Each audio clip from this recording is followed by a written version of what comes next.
Season 4, Episode 4 of W-EPS The Beak. I'm Joey Geswick, and these are my two celebrity guest stars. Hello, I'm Bob Ross. Good evening, I'm Ron Burgandy, and this is what's happening in your world tonight. That's right, Ron. We have some wonderful news stories for you. I'm not a baby, I'm a man! I am an anchor man! I never called you a baby. I love scotch. I love scotch. Scotchy, scotch, scotch. Here it goes down into my belly. Jeez, Ron. Not again. I don't know how to put this, but I'm kind of a big deal. You know what else is a big deal, Ron? Our weight program here at EPS. Now, our new recruit, David Dury, will tell us more. With high school sports back in action, Wolfpack athletes are always looking for ways to get bigger, faster, and stronger for their sports. Weightlifting is one way to do so. That is the reason why so many students at EPS choose to weightlift during school year in addition to the summer. Students interested in lifting have two options. They may take weights class during the day, or they may enroll in 0 hour. 0 hour is an additional class period that begins at 7 a.m. Students enrolled are required to lift 2 to 3 times per week. According to Activities Director Michael Becker, weightlifting has a lot of practical uses in addition to preparing for sports. I think it benefits them in multiple ways, not just on the competition field, but once they are able to graduate and leave Elgin High School, they are able to have an understanding on fitness activities and trends, and be able to maintain that throughout the rest of their life, and understand how their body works, and be able to use that for the rest of their lives. Becker also feels that a good program will help people gain strength. Yeah, the program that we have here was one that was just kind of created based on education and the schooling that I had, and some experiences that I had both in college and in high school. And I would say the biggest difference that we have here would be that we use kind of a sports-based program for all of the individuals. We don't have just a sport-specific program for the basketball team or the volleyball team or the track team.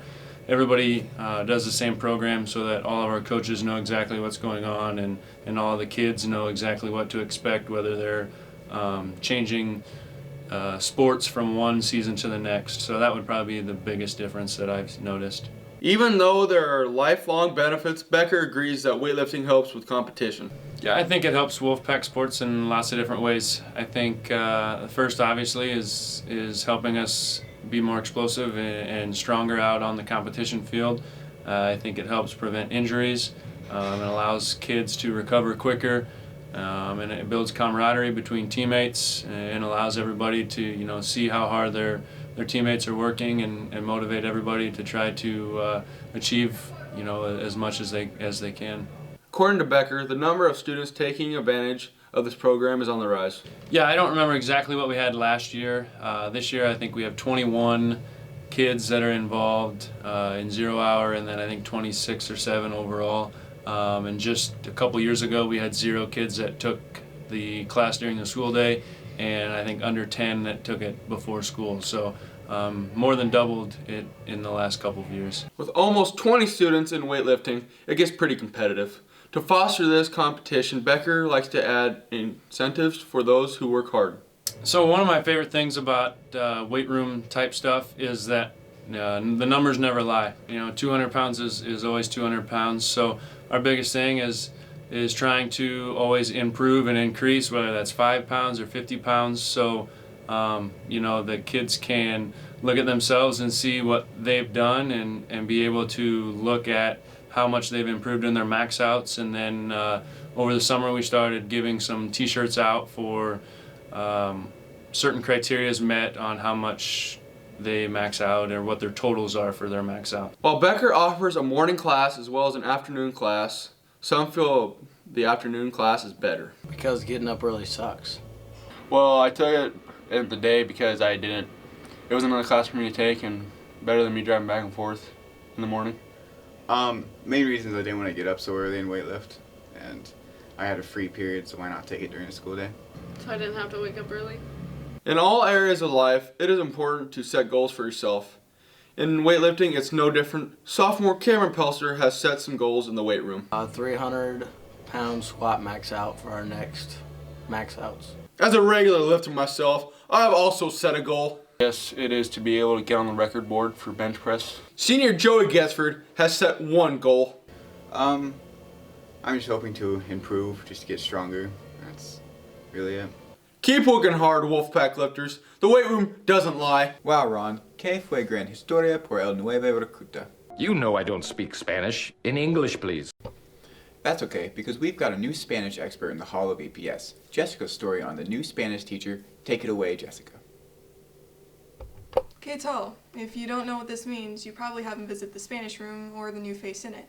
Haley Gunther is the new Spanish teacher at EPS. Gunther was originally from West Point, Nebraska and graduated from Central Catholic. She went on to graduate from Wayne State College. Gunther's family consists of her mother, father, and 2 brothers. My family, my dad is a mailman back home, my mom is a high school math teacher, and then I have an older brother who graduated from Wayne State as well, and he works for the USDA in Norfolk. And my younger brother, he currently is studying biology at Wayne State College and will go on to physical therapy school after this year. Gunther's family back home seems to play a big role in her choice in career.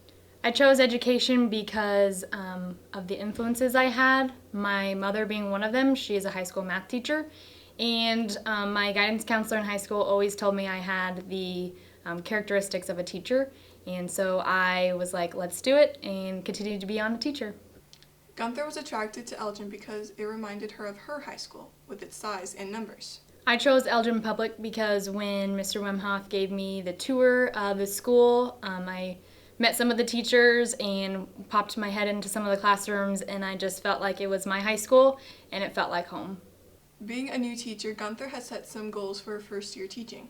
My goals for this year are for my upperclassmen to read a whole novel in Spanish, and then for my lowerclassmen to come out of Spanish class being able to speak multiple sentences or just words to others who are a native speaker. Like most first-year teachers, Gunther has some fears about going into this year. My biggest fear about teaching is not building my students up to reach their goals. Though she had only taught for 1 semester, Gunther already has a favorite part of her job. My favorite part of my job are my students and the relationship that I get to build with them and seeing them grow not only in Spanish class but through their high school career. Along with finding a favorite, Gunther has also learned something as well. As this is my first year of teaching, I have learned multiple things. One being have patience with my students and also being flexible. Welcome, Miss Gunther. We're happy to have you here. The greater people are the ones who are the bees. What did you just say? Yes. Don't act like you're not impressed. Yeah, I'm a bad actor, unlike some of our students here at APS. Riley, how about you focus a little less on the bees and a little more on the one-act story? One Act has had its fair share of challenging seasons throughout the years, with 2020 topping the list. Having to deal with COVID complications really changed things for the group. One Act co-coach Sonia Richer attested to the hardships that they had to deal with this season. Well, it was a roller coaster, to be sure. One of the major things, of course, was trying to have consistent practices. And what got in the way a lot of times was a student might test positive or someone in their family might test positive, and so then we would be absent them for a while, so we'd have to recast. So that was a big challenge. I also feel like when we went to districts, it was something that really inhibited it got in our way of really performing the way we knew we could perform, because we had to get there, we had to unload, we had to hurry up in all of the scheme of things of the parameters of what the school that we went to was allowing, and as well as the rules that regulate One Act. And that really, I think, threw us. And so I think that is something that, if this horrible thing continues, that we'll really have to really reevaluate, because it was really exhausting and it asked a lot of kids. And we did it. We survived. But I do feel like it got in our way of doing the best we could do. So that is another reason COVID affected us. Having to miss out on those opportunities affected more than just the coaches and students. Judges weren't able to see students perform with full potential. This was also a concern for Richer. Even though the team was faced with obstacles, they handled the situation well. With students missing out due to quarantine, co-coach Dorothy Heidoff thinks that the students did well with filling in and memorizing others' lines. COVID did make it for strange things. We had to practice a lot of the time with masks on, and so that makes it hard to practice projecting your voice. It makes it hard to practice enunciation. It also makes it hard to practice, with facial expressions because you only get to see from the eyes up. And so that was one thing that affected us. We had a couple cast members that were under quarantine at different times, and so we had to work around that. And then also, as far as performances this year, we had to do what was known as show and go. And with show and go, that means you don't get to watch the other schools perform. You show up 30 minutes before your performance time, you set everything up, you perform, you talk to the judges, and then you leave. You don't get to spend the day. This year, the One Act performed the Odyssey, and the coaches knew what to do in order to pick a play that the students would easily work with. A lot of times what we consider is who we think is probably going to go out for One Act. We looked at, who has gone out in the past, who we think might come out, as freshmen this year. And then, like for instance, this year's play, we knew we were going to have a lot of males that were coming out. And so we looked for a play that had a lot of male roles in it. There were female roles, but we looked for a play that had a few more male roles. And so that kind of helped us decide. We do kind of like to do plays that we think the kids will enjoy doing.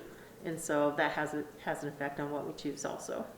We take a look at the amount of experienced actors and actresses that we have, for sure, that we envision probably going out again, and look for their strengths as an actor or an actress, and then try to find a script that can highlight those strengths. Finding a script to go with the actors is an important part of One Act, but it takes a bit of adjusting to, and just like the journalism kids, we make some funny mistakes. Sophomore Isabella Smith has kept a hilarious knee-slapping memory with her from the stage. Well, someone was shaking our storm maker, which was just like a bucket with beads in it and like a lid, and the lid wasn't on all the way, so it just spilled all over the stage, and I kept finding beads like months later, like near the end of their performance. There probably still are beads on the stage right now. After things fell into place, the cast was able to perform without flaws. Some performances were better than others, but one memorable performance sticks with Coach Dorothy Heidoff. Well, I think it was probably our last one, the one that we did for districts, just because we had practiced some more, we'd gotten a chance to perform before that 2-3 times, and so they were just a little more polished. That one was fun. Great performances bring great memories. This is a reason that sophomore William Heilhecker thinks people should join One Act. Because it's a great way to spend more time with your friends and to really work on public speaking. Heilhecker also knew exactly how to go about preparing for his role in the play. Just by memorizing lines and making sure I was where I was supposed to be doing, what I was supposed to be doing when I needed to be there. So. The coaches, cast, and the crew all have good ideas as to why students should go out for the One Act team. One Act and speech and those types of activities give kids a chance to perform and be in a different activity. That is, it does have competition aspect to it, but it isn't a win-lose type of situation. So I think that gives them a good chance to belong to something that isn't as cutthroat as maybe something with a score or something that they have to compete in individually. This is a group of kids who are working towards a common goal all together, and whether you're a crew member and you're never on stage or you're a cast member and you're on stage, it takes everybody. So I think that is one of the main reasons I think that you should belong to One Act, being part of something bigger and starting it and getting through the parts that are hard and finishing it. That is an important lesson that One Act can teach. You're going to be surrounded by amazing people that make you laugh and smile every practice. We work hard and we have a blast, and that's all I wanted to do. And you'll have a lot of fun. Well, first of all, I think it's a lot of fun to be on One Act because you get to practice, you get to be with people. But I think it's also good for you to have that experience to be up in front of people. A lot of people, especially students, find that very scary to be up in front of other people and do things that are kind of a little crazy or a little wacky sometimes, but I think it's a good experience for you. Congratulations on a fun and successful season, EPS 1 Act. I'm Joey Gesred, and this is Ron Burgandy and Bob Ross. Be sure to join us for our next broadcast. Keep an eye out for our newsletter, and don't forget to follow us on Twitter at W-EPS The Beak, on air, in print, in the know. For all of us here at News Center 4, I'm Ron Burgandy. You stay classy, San Diego.